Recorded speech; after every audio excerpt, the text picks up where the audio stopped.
नमस्कार, ABP news पर मैं हूं आपके साथ शीरीन। क्या पाकिस्तान में इमरान खान का आखिरी ओवर चल रहा है?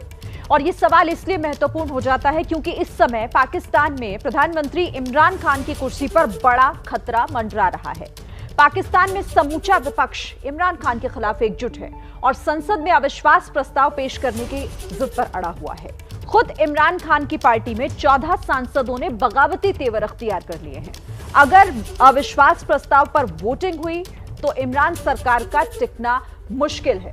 तो देखिए, आखिर पाकिस्तान में ये हालात कैसे बने, वहां क्या चल रहा है, इस पर हम पाकिस्तान से सीधे ग्राउंड से हालात जानेंगे। साथ में हमारे साथ कुछ एक्सपर्ट्स भी जुड़ रहे हैं, उनसे भी आपका मैं परिचय कराऊंगी। हमारे साथ इस्लामाबाद से ग्राउंड जीरो के हालात क्या हैं बताएंगे हमारे संवाददाता हमजा अमीर।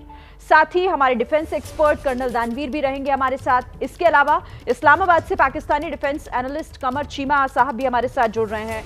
मेजर जनरल जीडी बख्शी भी जुड़ रहे हैं और साथ ही पूर्व राजनयिक विवेक काटजू जी भी हमारे साथ होंगे, जो बताएंगे कि आखिर जो पाकिस्तान का ये सियासी बवाल है, ये संकट है, उसका भारत पर क्या असर होगा। इस चर्चा को हम आगे बढ़ाएंगे। आप सभी खास मेहमानों का स्वागत है एबीपी न्यूज पर। लेकिन उससे पहले देखिए कि संकट में घिरे हुए इमरान खान को अब हिंदुस्तान कैसे याद आ रहा है। इमरान खान ने भारत की विदेश नीति की जमकर तारीफ की और तारीफ करते हुए कहा है कि हिंदुस्तान को देखिए, उनकी आजाद विदेश नीति को देखिए, वो अमेरिका के साथ भी अच्छे संबंध रखते हैं और रूस से तेल भी खरीद लेते हैं और खुद को न्यूट्रल रखते हैं। ऐसा इसीलिए हो पाता है क्योंकि भारत की विदेश नीति लोगों की बेहतरी के लिए है। तो देखिए, अपने ही देश में इस वक्त संकट में घिरे हुए हैं इमरान, अपनी कुर्सी कैसे बचाएं, फिलहाल तो एक सवाल बना हुआ है क्योंकि बगावती तेवर अब अपनी पार्टी के भीतर से भी वहां सुनाई पड़ रहे हैं। हालांकि इमरान खान उन्हें धमकी जरूर दे रहे हैं कि वापस लौट आइए, कारण बताओ नोटिस भी जारी किया, लेकिन अभी तक ये साफ नहीं हो पाया कि आखिर वो अपने आप को बचा कैसे पाएंगे, अपनी कुर्सी कैसे बचाएंगे। इसी पर चर्चा करते हैं। सभी खास मेहमान हमारे साथ बने हुए हैं, लेकिन विवेक काटजू जी, सबसे पहले आपके पास, और अभी आपने उनका ये लेटेस्ट बयान भी सुना होगा जिसमें वो भारत को याद कर रहे हैं, हिंदुस्तान की विदेश नीति का जिक्र कर रहे हैं। अपने संकट से कैसे निकले, इस बीच हिंदुस्तान को याद करना, क्या समझ आ रहा है सर आपको?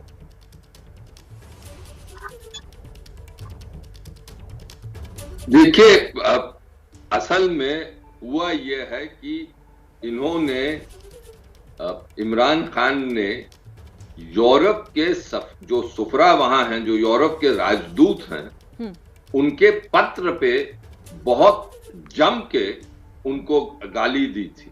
यहां तक कह दिया था कि क्या हम यूरोपीय देशों के गुलाम हैं कि यूरोपीय देशों के इशारों पे चलें। तो ये जो, और उसकी मुखालफत वहां की फौज ने भी की। फौज ने पब्लिकली तो नहीं की, लेकिन पीछे करी, पर्दे के पीछे करी। और जो ऑपोजिशन पार्टीज हैं, उन्होंने यहां तक कह दिया कि ये क्या वजीर आजम को क्या राजदूतों के लेवल पर आना चाहिए। तो वो ये कहने की कोशिश कर रहे हैं कि देखिए, मैं जब इंडिपेंडेंट या स्वतंत्र फॉरेन पॉलिसी अपनाने की कोशिश करता हूं तो सब मेरे पीछे पड़ जाते हैं, और इसकी तुलना में भारत में जब होती है तो भारत एक सफल नीति अपना सकता है। तो इसको हमें, ये जो इन्होंने हम कहा है, अच्छे शब्द कहे हमारे बारे में। और अगर इमरान खान, जो आज तक आग उगल रहे थे मोदी सरकार पर और संघ परिवार पर, वो अगर ऐसी बातें करते हैं तो अच्छा लगता है सुनना, और सही भी है जो वो कह रहे हैं। उसका अगर आप मूल्यांकन करिए तो सही कहा है भारत की विदेश नीति के बारे में। चाहे किसी की सरकार, कैसी भी सरकार भारत में हो, उसने विदेश नीति स्वतंत्र रखी। लेकिन हमें जो इमरान खान के ये कमेंट हैं, ये टिप्पणी है, इसको पाकिस्तान की जो अंदरूनी राजनीति इस वक्त है उसके संदर्भ में देखने की जरूरत है। और आपने सही कहा, ये घिरे हुए हैं आजकल, आज के दिन।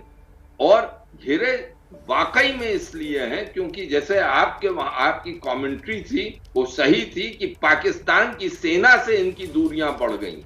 पाकिस्तान की सेना ही लाई थी इनको कुर्सी पर। जी सर। इसीलिए जो इल्जाम लगता था कि ये सिलेक्टेड प्राइम मिनिस्टर है, वो सही था। ठीक है सर, और उस पर भी हम बात करेंगे। जिसने इनको सिलेक्ट किया वो इनसे ऊब गई। बिल्कुल, उस पर भी हम बात करेंगे, क्योंकि कहा तो यही जाता है कि अगर पाकिस्तान में सरकार में आपको बने रहना है तो सेना को आपको खुश रखना होगा। तो क्या उसमें कहीं ना कहीं नाकाम हो गए? ठीक है, हमारे साथ और भी मेहमान है, लेकिन एक पहले अपडेट के लिए हम रुक करना चाहेंगे हमजा अमीर, जो कि ग्राउंड जीरो पर हैं, यानी इस्लामाबाद से हमारे साथ जुड़े हुए हैं। हमजा, अभी ताजा जानकारी क्या है?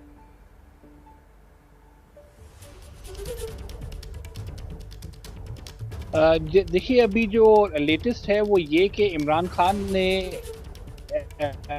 दरगाह जगह खैबर पख्तूनख्वा प्रोविंस में वहां पे एक जलसा किया है और वहां पे खड़े होके उन्होंने एक ओपन ऑफर दी है उन तमाम मेंबर्स को जो तहरीक इंसाफ के साथ शामिल थे और अब उनको छोड़ के चले गए हैं, जिनका ये दिन को लेके इमरान खान को डर है कि वो उनके खिलाफ नो कॉन्फिडेंस मोशन में जो है वोट उनके खिलाफ देंगे। उन्होंने कहा है कि अगर गलती हो गई थी तो वापस आ जाइए, मैं आप सबको माफ कर दूंगा।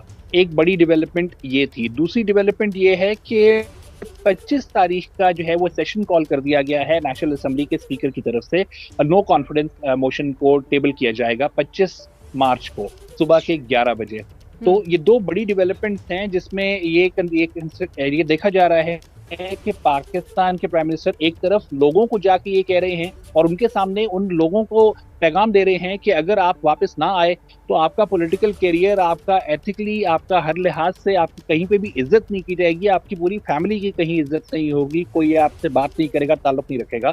तो एक तरफ से जो है वो अपना प्रेशर उनके ऊपर बनाने की कोशिश कर रहे हैं, दूसरी तरफ 25 तारीख की डेट क्योंकि आ गई है तो अब दिन गिने जा चुके हैं कि 25 तारीख को होना क्या है। और कल का दिन भी बहुत जरूरी है क्योंकि कल सुना यह है कि पाकिस्तान की गवर्नमेंट सुप्रीम कोर्ट में एक पिटीशन फाइल कर रही है जिसमें डिस्क्वालिफिकेशन ऑफ मेंबर्स को लेके जो है वो डिस्कशन और सजेशंस कोर्ट से मांगी जाएंगी। तो अगर वो कर दी जाती है तो 25 तारीख तक अगर उसका फैसला नहीं आया तो शायद ये मामला 25 से आगे खींच दिया जाए क्योंकि कोर्ट में सब जुडिस मामला बन जाएगा मेंबर्स को लेकर। बिल्कुल, लेकिन उससे पहले क्या कर पाते हैं? मनाने की कोशिश भी कर रहे हैं, लेकिन क्या मानेंगे वो सांसद जो कि इस वक्त बगावती तेवर अख्तियार कर चुके हैं? क्योंकि पहले धमका रहे थे इमरान खान और उसके बाद अब कह रहे हैं कि आप लौट आइए, माफी मैं दे दूंगा। पर होगा क्या आगे, फिलहाल तो एक सवाल ही है। ठीक है, आप रहिए हमारे साथ। अब कमर चीमा जी, आपके पास मैं आना चाहूंगी क्योंकि ये एक बहुत बड़ा सवाल। और देखिए, यहाँ पर विवेक काटजू जी भी उसका जिक्र कर रहे थे और हमारे साथ जो डिफेंस एक्सपर्ट्स जुड़ रहे हैं लगातार, वो भी यही कह रहे हैं कि देखिए, सेना को क्योंकि नाराज कर दिया इसीलिए अपनी कुर्सी बचाने में असफल हो रहे हैं इमरान खान। यही हो रहा है वहां पर। देखिए, जो फौज है पाकिस्तान में वो गारंटर है सिस्टम की। उसका काम है डेमोक्रेसी को, अदारों को प्रोटेक्ट करना। और जब भी किसी भी सरकार को जब फौज की जरूरत पड़ती है तो फौज आती है, क्यों नहीं आती? तो ये चीज कह देना कि फौज को नाराज कर बैठे हैं, मैं इस चीज से एग्री नहीं करता। हाँ, देखें, इमरान खान साहब के बारे में ये कहा जाता है कि वो सिलेक्टेड है, ऑपोजिशन जमातें उनके बारे में ये कहती हैं, लेकिन इमरान खान साहब इसके साथ साथ एक पॉपुलर लीडर भी हैं। उनको वोट भी मिला है, उन्होंने 2.25 करोड़ वोट लिया है। तो वो वोट किसी फौज ने तो नहीं डाला उनको, वो वोट तो अवाम ने डाला है। वो सड़कों पे भी निकलते हैं, दुनिया उनके साथ निकलती है। हाँ, डिसएग्रीमेंट्स होते हैं, एक दूसरे के वर्जन अलग है। पाकिस्तान में इस बात में कोई जो दो राय नहीं है, इस बात में हकीकत है कि पाकिस्तान में जो आर्मी है वो बड़े ताकतवर अदारा है। इसी वजह से तो हमने दहशतगर्दी की जंग लड़ी और जीती। इसी वजह से तो भारत जैसे दुश्मन का मुकाबला आज तक कर रहे हैं। वरना आज यूक्रेन की हालत आप देख लें, अगर मजबूत फौज ना हो तो क्या होता है। हाँ, ये चीज कह देना माजी में क्योंकि मिलिट्री कू करते रहे, तो इस वजह से ये रहा कि भाई ये जो फौज है ये सियासत में इंटरफेयर करती है। लेकिन इमरान खान ने बड़ी इतिहास रहा है, कमर चीमा साहब ने कहा, इतिहास रहा है पाकिस्तान का, पाकिस्तान की सरकारों का, कि कैसे वहां की सरकारों पर हमेशा फौजें हावी रही हैं। और क्या ये बात सही नहीं है कि एक तनातनी चल रही है वहां पर इमरान खान और बाजवा के बीच? खुद इस बात का जिक्र इमरान खान अपनी कई तकरीरों में कर चुके हैं। नहीं, इमरान खान ने किसी एक तकरीर में भी ये नहीं कहा कि बाजवा साहब और उनके दरमियान कुछ चल रहा है। और वो बाजवा साहब कह चुके हैं कि इमरान खान मेरे बॉस हैं।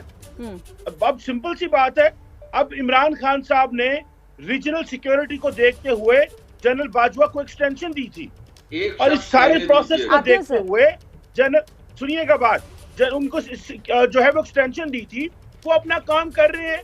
देखिए इमरान खान का काम अपना काम है, अदारे अब हर अदारा अपने। इमरान खान के साथ लोग ही नहीं है तो जनरल बाजवा का क्या कसूर है? जनरल बाजवा क्या करे अगर इमरान खान के एमएनए भाग जाए? इस पर विवेक काटजू जी कुछ कहना चाहते हैं। कमल चीमा आप रहिए मेरे साथ। विवेक काटजू जी चाहते हैं। कमल चीमा आप रहिए मेरे साथ। विवेक काटजू जी कुछ ऐड करना चाहते हैं, उसके बाद जनरल जीडी बख्शी जी आपके पास आएंगे। विवेक काटजू। चीमा साहब बहुत अदब से आपसे कहना चाहता हूं, मैं जब भी अखबार खोलता था आपकी सरकार के बारे में तो एक ही शब्द देखता था, हाइब्रिड गवर्नमेंट। हाइब्रिड गवर्नमेंट मतलब कि ये कोई प्योरली डेमोक्रेटिक गवर्नमेंट नहीं है। और आप सिलेक्टेड की बात कर रहे हैं। फौज ने हर ऑब्स्टिकल लगाया था नवाज शरीफ के खिलाफ 2018 के इंतखाब में। आप भी जानते हैं, मैं भी जानता हूं। वो ये कह रहा था नवाज शरीफ कि प्रधान वजीर आजम होने की हैसियत से उसको ये अधिकार है कि पाकिस्तान की जो सिक्योरिटी पॉलिसी है, जो सामरिक नीतियां हैं, वो प्रधानमंत्री के हाथ में हो। फौज ने कभी कबूल नहीं किया है ये आप भी जानते हो, मैं भी जानता हूं। अपने गरेबान में झांक के देखें तो इमरान खान को फौज ने सिलेक्ट किया, हाइब्रिड सरकार बनाई और हाँ, अब उनके रहमो करम पे वो रहे हैं। आज वो रहमो करम फौज का उनसे हट गया है। वही चाहे मुस्कुराएं, वही नतीजा है जो इस वक्त पाकिस्तान में ये संकट में घिरे हुए इमरान खान। कमर चीमा साहब मैं आऊंगी आपके पास एक सेकंड। और भी मेहमान हैं, मेजर जनरल जीडी बख्शी जी भी हमारे साथ जुड़े हुए हैं, उनका कमेंट ले लेते हैं। मेजर जनरल जीडी बख्शी जी, ये एक संकट जो इस वक्त इमरान खान पर आया हुआ है, देखिए विपक्षी दल नाराज हैं, अपने नाराज हैं, ये तो बातें एक तरफ, लेकिन दूसरी तरफ सेना की नाराजगी, पाकिस्तानी फौज की नाराजगी एक बड़ी वजह उनकी कुर्सी जाने की। ये तो सभी जानते हैं कि सेना को नाराज किया तो फिर कुर्सी पर बने रहना ज्यादा दिन नहीं हो पाएगा पाकिस्तान में। देखिए, एक मुहावरा था कि बाकी देशों की फौज होती है, लेकिन पाकिस्तान आर्मी के पास एक देश, वो इट ओन द कंट्री। और इसमें कोई डाउट नहीं है। कोई 70 साल में से तो कोई 30 से ज्यादा साल उन्होंने डायरेक्ट रूल किया है। फिर उन्होंने देखा कि डायरेक्ट रूल जो है वो बड़ा उनके लिए प्रॉब्लमेटिक हो सकता है आजकल के जो कि प्रजातांत्रिक माहौल में, जहाँ डेमोक्रेटिक नॉर्म सब जगह फैल गई है। अफ्रीका में जहाँ कूज पे कू होते थे, वहां भी अब कूज पे फ्राउन किया जाता है। और इसके चलते उन्होंने इनडायरेक्ट कंट्रोल का जो तरीका है वो अपना लिया है। वो कठपुतली सरकारें बनाते हैं, जब जरूरत ना हो उखाड़ के बाहर फेंक देते हैं, फेवरेट प्ले करते हैं। अगर अवाम ने इमरान खान को सिंपल मेजॉरिटी दी होती, इमरान खान को कौन निकाल सकता था? एमएनए छोड़ दें तो इमरान खान क्या करे? Thank you. मैं आपको बता रहा हूँ एमएलए छोड़ने की वजह। आपको याद होगा कि DGISI को लेके बड़ा मसला चला था। इमरान खान बड़ा शौक फरमाते थे आपके भारत में बैठ के सारा टाइम कॉन्स्पिरेसियां घटते रहते हैं हमारे मुल्क के बारे में, ये तो मुझे पता है। कमांडर बनवाया गया और फिर जब जनरल बाजवा ने एक DGISI अनाउंस कर दिया, उसके बाद इमरान खान साहब ने सैक्रिलेज कमिट किया। सैक्रिलेज नहीं साहब, मेरे को यही चाहिए है। जो पहुंच गए थे आपके DGISI साहब काबुल, और बड़ी उल जलूल जो उन्होंने उस वक्त बयान दिए थे, सबसे बाजवा साहब उनसे अच्छी खासी खुदस खाए हुए हैं। उस वक्त उन्होंने कह दिया कि भाई इनको जो है कोर कमांडर का जो है टेन्योर करना होगा रेंडर, अगर ये आर्मी चीफ की रेस में रहना चाहते हैं मेरे पास। इस करके उन्होंने उठा के उनको 11 कोर में ट्रांसफर करा दिया था। अब जो है इमरान खान साहब ने बहुत ख्वाहिश जाहिर की कि वो उनको वापस चाहते हैं एज DGISI कोर कमांडर के टेन्योर के बाद, और उस तक जो है आर्मी चीफ साहब एक DGISI जनरल बख्शी साहब तो इस तरह जैसे मैं कमर जी में आ रही हूँ आपके पास, मैं कमर जी में अरे आपके पास आ रही हूँ ताकि आप इस पर काउंटर करें। लेकिन जनरल बख्शी, मेरी आपसे एक रिक्वेस्ट है, आपका कैमरा सही से नहीं फ्रेम हुआ है, आप देख नहीं पा रहे हैं, प्लीज उसे ठीक कराइएगा अपने फ्रेम को। कमर चीमा, अब जवाब दीजिएगा काजू सर का भी और साथ ही जिस तरह से GD बख्शी जिनका जिक्र कर रहे थे, उन दोनों का। देखिए, पहली बात तो यह है जो काजू साहब कह रहे थे और जल साहब कह रहे थे। देखिए, पाकिस्तान में एक हिस्ट्री है, इसमें कोई शक नहीं है। एक हिस्ट्री ये है कि मिलिट्री ने डायरेक्ट रूल किया है। दूसरा हिस्ट्री ये है कि मिलिट्री ने बहुत सारे जो सियासी मामलात है उनमें इंटरफेरेंस किया है। इसमें हकीकत है। लेकिन 2008 के बाद बहुत हद तक चीजें बेहतर हुई। सिविलियन सुप्रीमेसी है, हर हुकूमत अपने 5 साल पूरे करती है। अगर पार्लियामेंट के अंदर कोई तब्दीली आती है, डेमोक्रेटिक तब्दीली अंदर आती है। देखिए, अगर किसी सियासतदान के पास सिंपल मेजॉरिटी नहीं है तो मुझे ये बताएं कि वो फौज उसमें क्या कर सकती है। जब उनको वोट ही इतना नहीं मिला, जब उनको वोट ही 150 लोग मिलते हैं या 140 लोग मिलते हैं और वो हुकूमत नहीं बनाते, अलायंस जो है साथ आते हैं, अलायंस किसी और के साथ मिल जाए, अपने लोग छोड़ जाए। इमरान खान पहली दफा पावर में आए, उनको एक्सपीरियंस नहीं, उनको पता नहीं MNS को कैसे खुश रखा जाता है, और उनके पास इतना पैसा नहीं था कि वो डेवलपमेंट में पैसा दे सकते। पाकिस्तान की इकोनॉमिक कंडीशन इतनी अच्छी नहीं है कि माजी के हुक्मरानों की तरह कर्जे लेके डेवलपमेंट दे सके। इमरान खान के लिए चैलेंज है। मैं इमरान खान का बहुत बड़ा नकाद हूँ, लेकिन इमरान खान को नहीं पता कि सियासतदानों को खुश कैसे रखते हैं। उनके अंदर थोड़ी उनकी गर्दन में सरिया है, जैसे जैसे उनकी फेल होंगे वो सरिया ठीक होता जाएगा। पाकिस्तान में क्या, पूरी दुनिया के सियासतदानों की गर्दन में सरिया होता है, लेकिन हालात, वाकयात, मामलात जो होते हैं वो सियासतदानों को ठीक कर देते हैं। इमरान खान के बिहार आप कमर जी में इस बात को माने या ना माने, लेकिन खबरें यही हैं। और वहां पर जिस तरह से इमरान खान और फौज के बीच में तनातनी बनी हुई है और उसी का असर है कि इस वक्त वहां पर ये संकट बना हुआ है। मैं आपके पास आऊंगी, कर्नल दानवीर से भी एक कमेंट ले लूं, वो भी हमारे साथ बने हुए। कर्नल दानवीर,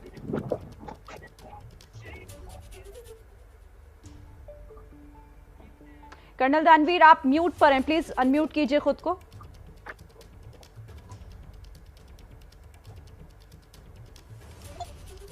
जी, आवाज आ रही है? हाँ जी, बोलिए। हाँ जी, तो मैं ये कह रहा था कि पाकिस्तान के अंदर ये तमाशा पिछले 7-8 महीने से चल रहा है, जहां पर फौज और इमरान खान के बीच में आपस में नहीं बन रही। और ये चीज जो बाहर निकल के आई, ये तब निकल के आई जब फैज हमीद के अपॉइंटमेंट को लेकर बात अड़ गई थी। उनको अपॉइंटमेंट कर दिया था पेशावर के कोर कमांडर के लिए फौज ने, और खान साहब इस बात पर अड़ गए कि नहीं, यही मेरा ISI का चीफ रहेगा। वहां से जो इनके इख्तलाफात हैं वो सामने उभर के आए और इतना हद तक वो दरार बड़ी हो गई कि अभी कुछ ही दिन पहले, मेरे ख्याल से 2-3 दिन पहले ही, इमरान खान ने बाजवा साहब को जानवर तक कह दिया, इनडायरेक्टली उनको जानवर कह दिया। बोला कि न्यूट्रल तो सिर्फ जानवर होते हैं। जब बाजवा जी का ये कहना कि हम न्यूट्रल हैं, हम पॉलिटिक्स में दखल नहीं देते, तो उसके जवाब में ये इमरान खान साहब ने पेशकश करी कि वो जानवर हैं। और अभी स्थिति ये हो गई है कि बाजवा साहब एक्चुअल में न्यूट्रल हो गए हैं, और जो छोटे छोटे MNAs हैं, पार्टीज हैं, किसी के 3 MNA हैं, किसी के 5 MNA हैं, जो कि फौज के इशारे पर सपोर्ट लेते और देते हैं, वो सब छोड़ के भाग गए हैं, क्योंकि फौज ने अपना हाथ खींच लिया है।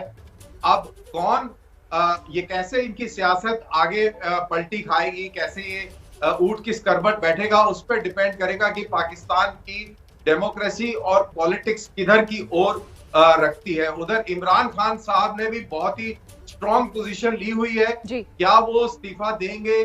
बहुत सारी पेचीदगियां हैं इनके, इसके अंदर हम नहीं जाएंगे। लेकिन इमरान खान भी अगर अपना गेम खेलेंगे तो वो भी बहुत एक सख्त बिल्कुल कर्नल दानवीर, ये तमाम सवाल बने हुए हैं अभी तक, क्योंकि अभी जिस तरह से लगातार बयान भी दे रहे हैं इमरान खान, लग तो यही रहा है कि मनाने की वो कोशिश कर रहे हैं, लेकिन बात बन पाएगी कि अपनी कुर्सी बचा पाएंगे इमरान खान या फिर नहीं, ये फिलहाल तो एक सवाल बना हुआ है। तो पाकिस्तान में इमरान खान मुश्किल में है, विपक्ष लगातार हमला बोल रहा है। 25 मार्च को पाकिस्तानी संसद में अविश्वास प्रस्ताव पेश होगा, लेकिन उससे पहले पाकिस्तान में सियासी दंगल शुरू हो गया है और यहां पर मुश्किल इमरान खान के सामने बनी हुई है कि वो अपनी कुर्सी को कैसे बचाएं। आज मुझे जिस चीज का दुख हुआ है कि वो बिलावल जो है, वो जिसके अभी दूध के दांत नहीं टूटे सियासत में, दूध के दांत नहीं निकले अभी तक, वो कह रहा है कि हम धरना देंगे। शक्ल देखो अपनी। और ओआईसी के खिलाफ देंगे आप। ओआईसी जिसमें के 500-600 लोग आ रहे हैं और सारी दुनिया में इस्लामी मुल्कों का फलस्तीन, अफगानिस्तान, कश्मीर तय हो रहा है। लानत है आप पे, 3 दफा लानत भेजता हूं जो ओआईसी को नाकाम करने की कोशिश करता है। वो साम्राज्य एजेंट है, वो हिंदुस्तान की ख्वाहिशों को खबरें बनाना चाहता है। पाकिस्तान की जमहूरी जमातें, पाकिस्तान का हर शहरी इमरान को वो ऑन करता है कि आप ऐसे सोचे भी ना, आए मुकाबला करें, आए स्पोर्ट्समैन स्पिरिट्स अपनाएं। पूरी जिंदगी आप खिलाड़ी रहे हो, अपने आखिरी इनिंग्स में इतने खुले तरीके से बॉल टैंपरिंग ना करें। 172 दिखाए या घर चले जाए, आखिरी वार्निंग। तो विपक्ष के भी तेवर तल्ख हैं, लेकिन यहां पर इमरान और उनके मंत्रियों की तरफ से भी लगातार ये कहा जा रहा है कि हम कहीं नहीं जा रहे, हमारी सरकार कहीं नहीं जा रही, इमरान की कुर्सी खतरे में नहीं है। लेकिन फिलहाल जो मौजूदा स्थिति बनी हुई है वो तो यही इशारा कर रही है कि इमरान का क्या ये आखिरी ओवर है, और क्या इमरान अपनी इस पिच पर सही तरीके से खेल पाएंगे, खुद को बचा पाएंगे, फिलहाल एक सवाल है। लेकिन इसी बीच इसको लेकर हम चर्चा भी लगातार कर रहे हैं। सभी खास मेहमान हमारे साथ बने हुए हैं। विवेक काटजू जी, एक सवाल अब इस नाते से मैं पूछना चाहती हूं आपसे, आप समझाइएगा कि क्योंकि पड़ोसी देश है पाकिस्तान हमारा, तो ऐसे में अगर वहां पर ये संकट बना हुआ है और इमरान अगर अपनी कुर्सी नहीं बचा पाए तो इसका असर भारत पर क्या होगा?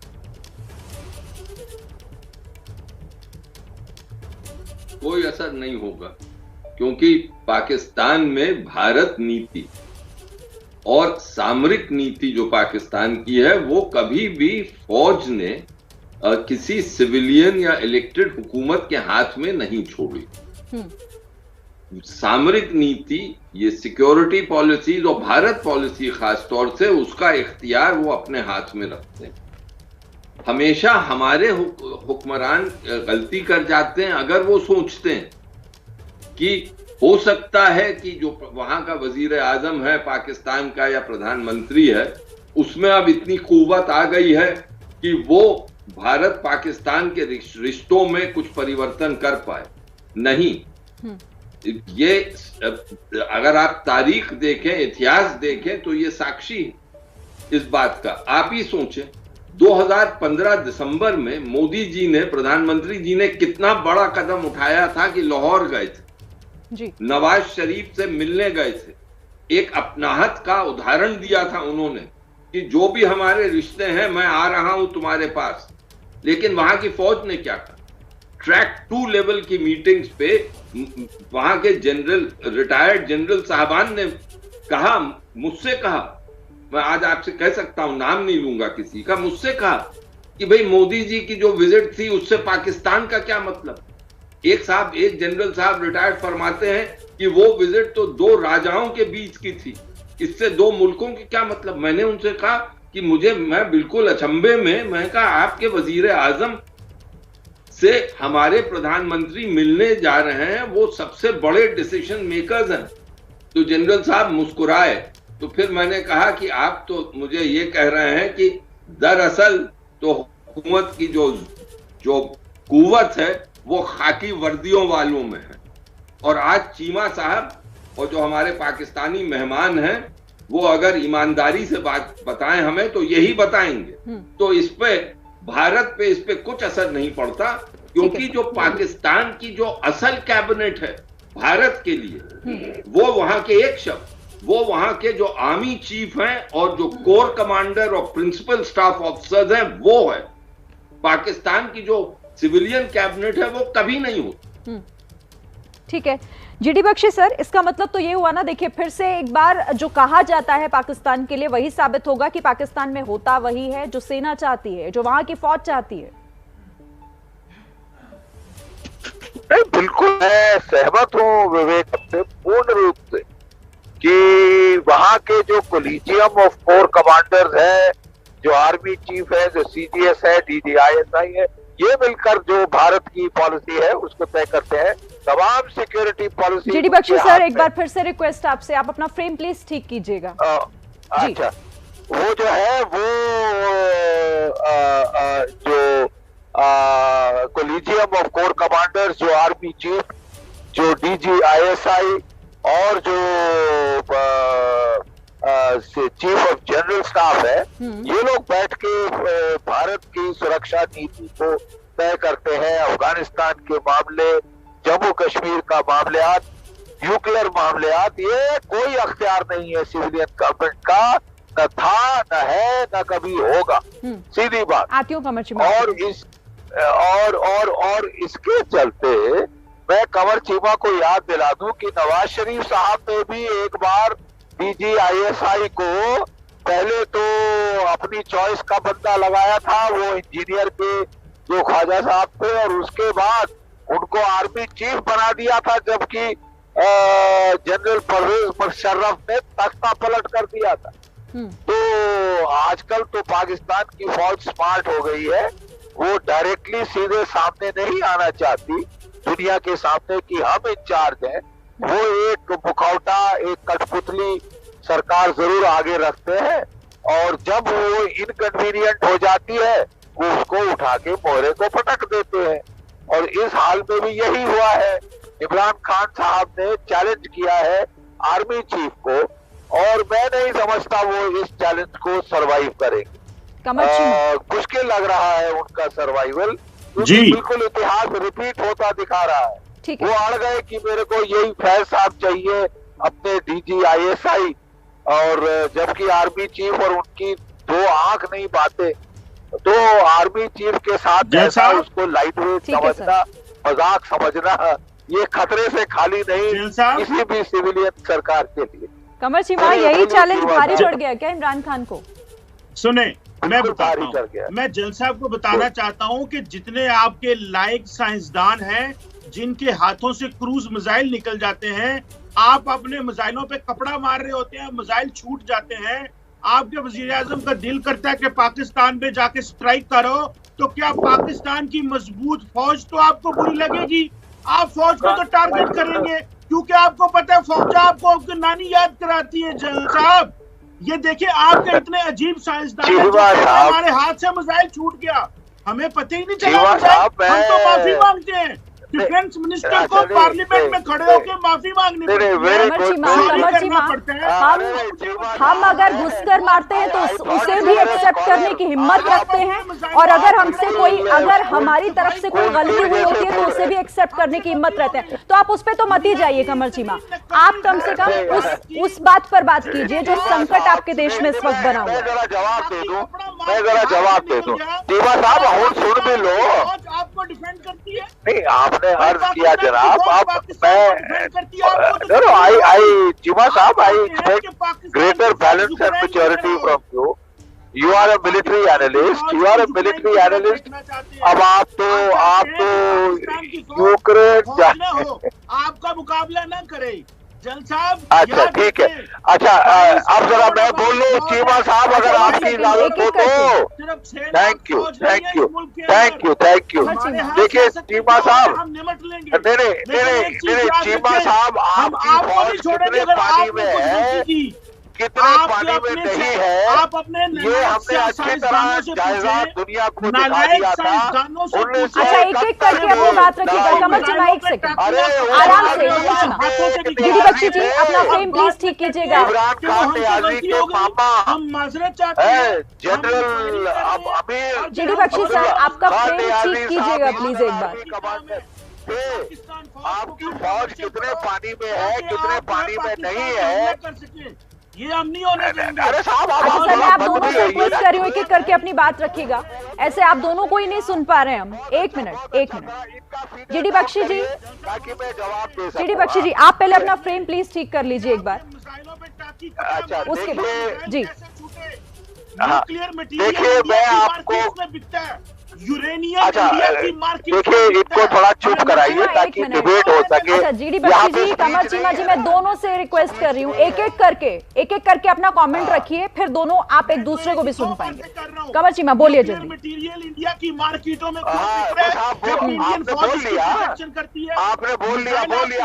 ठीक है, आप सुन लीजिए कमर चीमा, एक सेकंड। जीडी बख्शी, आपको फौज बुरी लगती है? हाँ, जरा इनका प्लीज सीरियल डाउन करिए। कमर चीमा, आप सुनिए तो सही पहले, आप इतना हाइपर क्यों हो रहे हैं? आप सुन तो लीजिए, हम यहाँ एक डिबेट कर रहे हैं, तो आप उसका कम से कम एक सेकंड आप दूसरों को भी बोलने दीजिए। कमर चीमा, एक मिनट।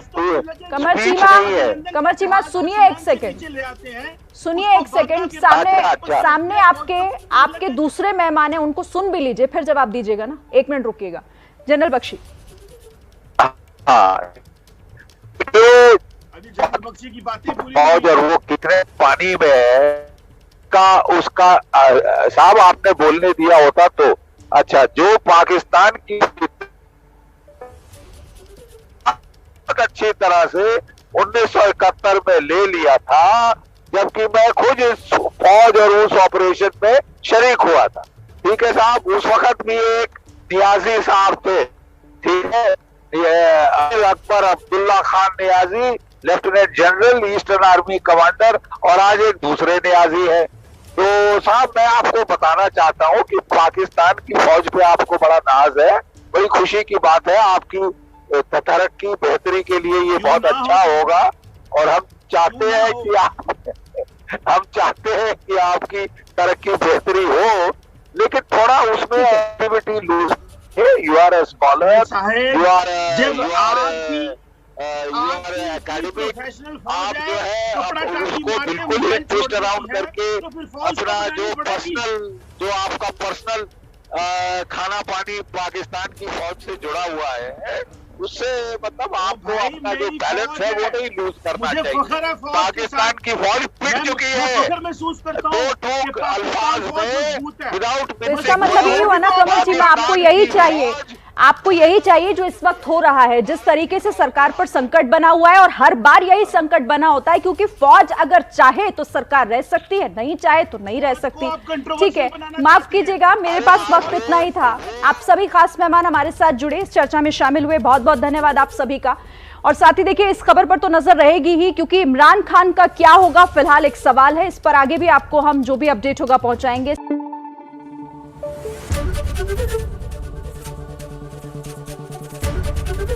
एबीपी न्यूज आपको रखे आगे।